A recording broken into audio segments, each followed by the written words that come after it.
Hey guys, what is up? You guys might be wondering why I'm wearing this star shirt. Well, it's America 250. I live in Wisconsin, so I just figured it's 4th of July every day. Might as well kind of treat it that way. 250 years of America. It's a very great milestone. So let's keep it that way. Obviously, anything can happen, right? And first and foremost, God. So today, I got a list here of video games that shaped how I think about life and business. And we'll just start off from the top. Number 1, Mario Kart 64. And these are not in any particular order. Probably all gonna be top games for me, but Mario Kart 64 is definitely one of those games that I hold very dearly in my heart because growing up, I played it with my older brother, my mom and dad. Mom would always be Peach. Dad would usually either be Donkey Kong or Wario, and I'd be Luigi, and my brother would be Mario. And my brother's really good at video games, so he'd always win, but sometimes I would win, sometimes Mom and Dad would win. So very fun, almost nostalgic game on the N64. Number 2, Super Mario Bros. So growing up, we had an N64 and we had an NES. And it's like me and my brother, the way we did it is he had the N64 and I had the NES. And with the NES, we had Super Mario Bros. The first one, the second one, and the third one. Obviously, the third one has got more stuff to it. The first one's kind of just more straightforward. You know, start breaking blocks, killing Goombas, getting to the end of the level. And obviously the second one, later on, I learned that it was actually a kind of a rebranding of a Japanese game. But then obviously now we have all those characters like Birdo and the classic Super Mario Bros. 2 theme and all the keys and whatnot. Just being young, early 2000s. Next up, Super Mario 64, collecting 120 stars. Of course, as well, I'm a second child, so I was watching my older brother play, but we had a cousin that lives in Texas right now, but he came over, he's a little bit older than us, and he would actually watch us play the game as well. And one of the things I remember was every time you won a star or you got a star, Mario would do the dance and then he'd go, let's go, something like that. And my cousin, he thought it was like Mexico, which was kind of funny. So that is one game. And now a game that I played on my own when I turned 10 years old. I saw it at the store. I saw Palkia, and I thought that Pokemon looked crazy cool. For some reason, even though blue's my favorite color, Dialga didn't really call me. It was Pearl. It was fucking huge monster. And I figured I want that game. So when I turned 10, I was making sure to do my homework. I was making sure to clean around the house, and I was talking about my birthday and I was hyped about it.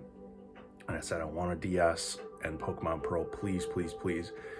And thank God my mom and dad pulled through, got me a DS from Sam's Club here in Wisconsin. And I got Pokemon Pearl probably like a couple weeks later from my aunt. And that game, my first playthrough, at least 300 hours, at least. And then my second playthrough, probably another 250 hours. I did everything in that game. I got a couple level 100 Pokemon.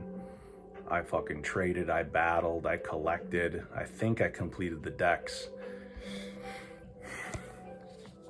That was back in 4th grade, 5th grade, 6th grade. I mean, Pokemon Pearl really, actually, I think I learned English because being Mexican American, my mom and dad kind of always spoke Spanish at home, so I really got to just read the texts, interact with all the characters, all the NPCs, and obviously my English got better. You know, obviously I was born in America, but like it just did. Pokemon Pearl, yeah. Number 5, Pokemon Sapphire. When I found out the cartridge was blue, and then I learned about Kyogre, how fucking legendary Kyogre is, I had to get my hands on it, and I did. It was either GameStop or Craigslist or something, but I got it. I got my Game Boy Advance. I think I eventually got a Game Boy SP and a Game Boy Micro. Played Sapphire, learned all about the previous region, Hoenn. Played that game a couple times. And then when I learned that you can migrate Pokemon over to Pokemon Pearl, my little kid mind, being 5th grade, was just blown. And I transferred those guys over, caught those guys over, and then just played more Pearl. Just incredible games. Number 6, Pokemon Emerald, because it was the game that kind of combined both Sapphire and Ruby, and then it was just kind of like the better game. Emerald is focused on Rayquaza or Rayquaza, and actually, fun fact, I drew Rayquaza in my summer school class, and I got an A+. It was like a Rayquaza painting. Actually, I think I have it right here. Rayquaza. And that was back in like high school, I think.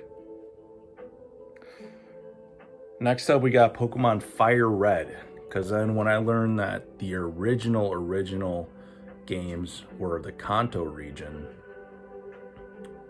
I actually traded my game with a friend. His name's Tua. He actually just got married a couple of years ago. He was playing Pokemon Fire Red. He was done with it. He was in the Sevi Islands. It looked like he was just completely done with it. And I was like, hey, I'll trade you my Pokemon Sapphire for that game. And he immediately traded. He was done with the game. He wanted a new one, and we traded, and we didn't look back. And I started a new adventure, and I fell in love with it. And the reason why this one's so special is because I actually introduced Pokemon to my younger brother and my younger sister. And I let them play Pokemon Fire Red. And I helped my younger brother beat the champion. He was so happy that I helped him beat the champion, where he had a very high level Arcanine, and he was having a tough time, but he had rare candies, and his starter wasn't even the strongest, which was kind of funny. Next up, Pokemon's really dominating this list here. It's Pokemon Heart Gold. Being in middle school or elementary school, and then playing as much Pokemon as I did, and then when I learned that they were remaking the Johto region that included both Johto and Kanto, and I didn't even know that at the time, the Johto region, I was all in. I was all in. It was actually kind of pathetic the way I got the game. I remember I started crying at the store. It was one of my last cries that actually got me something. I got the Poke Watch or the Pokedometer thing, and back in elementary school, I was playing that game, of course. Whole new region, whole new starters. Next up, Smash Bros. Playing Smash Bros with my actual bros, N64 all the way to the Switch version. Amazing, fun time. Played at school. They had Melee at school, and just playing all the characters and obviously trying to win. Even in college, they'd be playing the Switch version, the ultimate Super Mario or Super Smash Bros. Ultimate. Super fun game, obviously.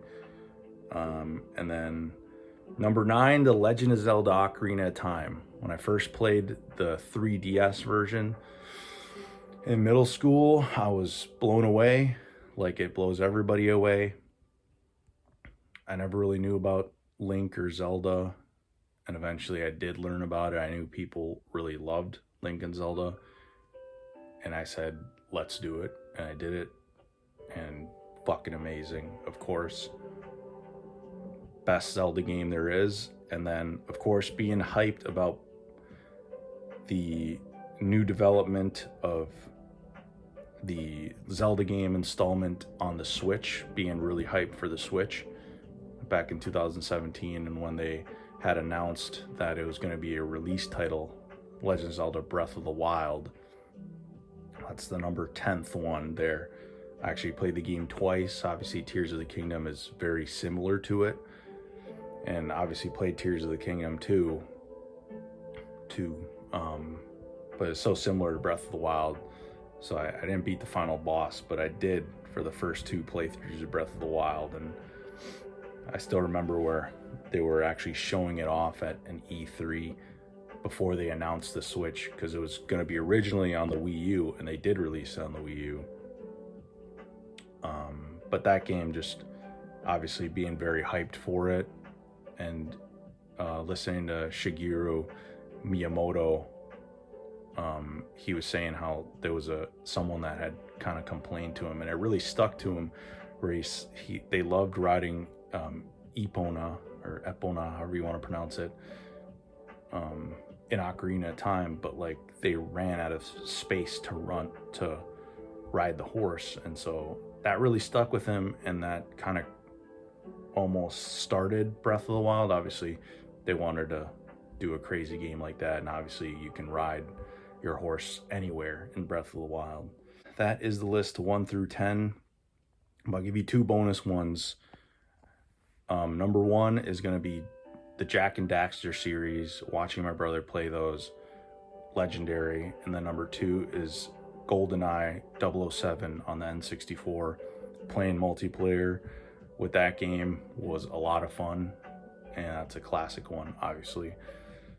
So that's the list, guys. Thanks for tuning in. Thanks for watching Jappa John and Built Not Bought. Obviously look forward to more videos, and thanks for tuning in and kind of being a part of it.